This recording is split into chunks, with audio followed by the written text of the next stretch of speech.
It's Monday. Everybody's excited, I'm sure. The Democrats in the House of Representatives waving Ukrainian flags. Did you see that? After $60 billion of our dollars going to Ukraine in what I'm sure will be certainly accountable funds. And so, of course, the fact that the Democrats and some Republicans were waving flags from Ukraine, the least of the infuriating things that happened in Washington, D.C. Over the weekend. We'll get into that story for you and a whole lot more. Since we last spoke, friends, we had the guy that caught himself on fire outside of the Donald Trump trial in New York. What a weird story that is. So we've got that story for you as well. Hillary Clinton has gone, of course, continuing with her full-on Trump derangement syndrome. We have that story for you as well. I'm a little hesitant. I don't know if the whole cannibal thing has been played to death or not. One of the things that I did note, though, is that I watched the entire Meet the Press over the weekend. I just, as Matt Murphy likes to say, so you don't have to. Do you know that they didn't mention Cannibalgate at all? Now, I don't know why I was sort of half expecting them to mention the fact that the sitting president said that his uncle was eaten by cannibals. They didn't mention it once. No. So we'll get into that as well. Breathless polling out there as well. We'll talk about it all and a whole lot more right here on Super Talk 99.7 WTN. So finally, the House of Representatives, they passed this Ukraine funding. I'm not real happy with the $60 billion in Ukraine funding. Not real happy about that, as you can imagine. Because, of course, for many reasons. One, the funds are unaccountable. That's number one. Number two, and I know that the speaker says that the funds will be accounted for. I simply don't buy it. But if there's one thing, and by the way, Congressman John Rose will be joining us in the 7 o'clock hour. At least, though, Johnson did it right in the sense that you had 4 different bills.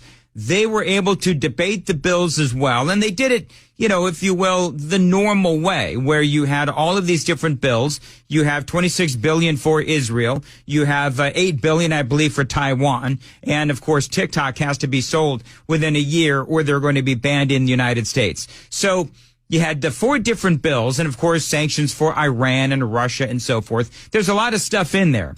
But after the legislation passed in the House of Representatives, now it's going to go to the Senate. Mike Johnson said this. House Speaker Mike Johnson said this. These are not normal times. They're not. The world is destabilized, and it's a tinderbox. It's a dangerous time. So apparently that was part of his justification for the $60 billion for Ukraine funding. And his first words are, it's a dangerous time. And I heard that and I thought, boy, he's right. It is a dangerous time for Americans. And yet no money for our own border, no security for our own border. As Mike Johnson, House Speaker, is talking about how it is a dangerous time, he's talking about for people outside of America, it would appear, and nobody seems to be concerned about this dangerous time for Americans. And so that statement right there screams, what about our border? It is a dangerous time for Americans. It is a dangerous time for you. It is a dangerous time for your family. It is a dangerous time for all of us living in the state of Tennessee. And we didn't get $95 billion for our own border security. So what is in this bill? $60 billion for Ukraine. That bill passed 311 to 112. The Ukraine bill includes $23 billion, because the devil is in the details, and I'm going to try not to put you to sleep. It is Monday morning after all. But here's what's in the bill. The Ukraine bill includes $23 billion for replenishing U.S. stockpiles that have been depleted for the fight in Russia. Another $11 billion would go to U.S. military operations in the region. Another $14 billion would go to, military operations. Another $14 billion would go to procuring advanced weapons system. And $26 million, they say, will go towards oversight and accountability. Now, you really think the $26 million is going to provide oversight and accountability? Because remember what Republicans have been saying. Because we all have a lot of issues with the $60 billion for Ukraine. Number one is it feels like a blank check. Number two, there doesn't seem to be any oversight and accountability. And number three, what about our own border? And so those are the big three, it seems like to me. A blank check is not an official policy. There is no end game. But you know what else? $9 billion is going to go to economic assistance to Ukraine. Now, they say that that is a loan. The Republicans and the Democrats are saying, well, that's a loan. Well, here's the deal. That loan can be forgiven by Joe Biden. Half of it can be forgiven by Joe Biden. The other half can be forgiven by whoever the president is after the election. And rest assured, friends, that if Biden wins the election, he will forgive the other half of that loan as well. You got the $26 billion for Israel as well. That passed 366 to 58, $4 billion to replenish the Iron Dome missile defense system, billions for weapons systems, $2.4 billion for U.S. operations in the region, and $9 billion for humanitarian aid to Gaza. You know, it's interesting. Because you see the $9 billion going to economic assistance to Ukraine. You've got another $9 billion for humanitarian aid to Gaza. And you know what? I keep asking the same question, and I know that you do too. What about us? What about the hardworking people of America? Now, you have all of these folks who made the decision, the conscious decision, to go to college and rack up all of those student loans. And then, of course, Joe Biden to the rescue. And so if you did not graduate from college, you didn't have the money to go to college like yours truly, well, then my hard-earned money and maybe your hard-earned money is going to humanitarian aid in other countries and to pay for the obligations of folks here in America. Mike Johnson says this is not a blank check. Unlike the Senate's blank check, the House legislation has a number of very important features. It provides for greater accountability over Ukraine aid. It forces an end-game strategy for the Ukraine war. It includes a loan instrument of this foreign aid to Ukraine and the Repo Act to ensure that Russian assets pay for part of the bill. And unlike the Senate's bill, the loan system itself is a House innovation and allows for much needed insight. Now remember that 80% of the Ukraine funding will go to the replenishment of American weapons and stocks. So there you go. That is Mike Johnson. It now has to get through the Senate. Now that it's passed, folks like Marjorie Taylor Greene, they're incredibly angry about all of this. And she, along with two others, are now threatening a motion to vacate, which basically means that Mike Johnson could, just like Kevin McCarthy before him, lose his job. Does he really care if Marjorie Taylor Greene or a couple of others are calling for him to lose his job as Speaker of the House? No, listen, I as I've said many times, I don't walk around this building being worried about a motion to vacate. I have to do my job. We did. I've done here what I believe to be the right thing, and that is to allow the House to work its will.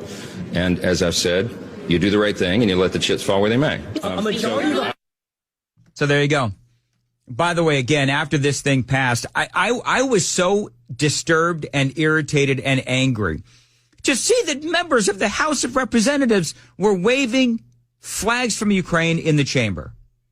You actually had these Democrats and some Republicans waving these flags, and apparently they were chanting Ukraine,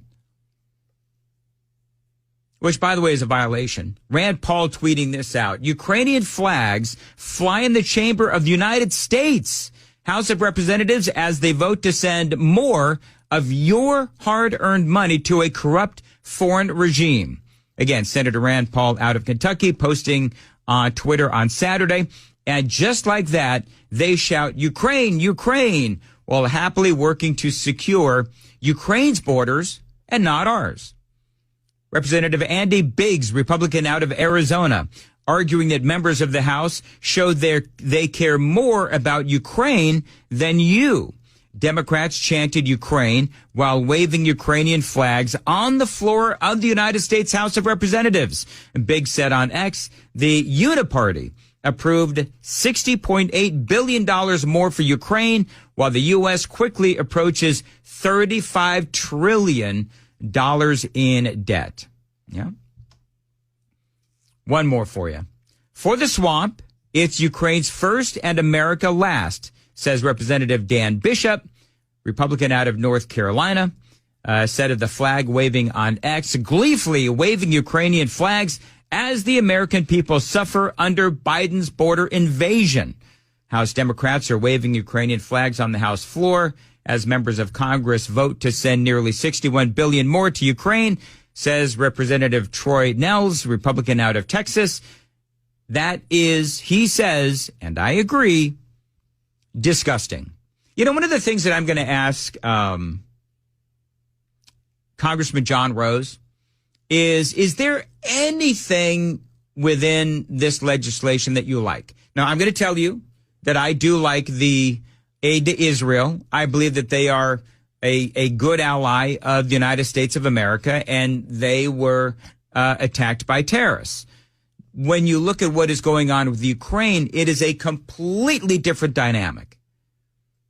Not to mention they are indeed corrupt as all get out. And just the sheer numbers, the sheer number of dollars that we keep sending to Ukraine is just horrifying. And then again, as lawmakers are waving those Ukrainian flags, I think that should be disturbing to all Americans. And I'm just going to, replay this one audio bite. These are not normal times. They're not.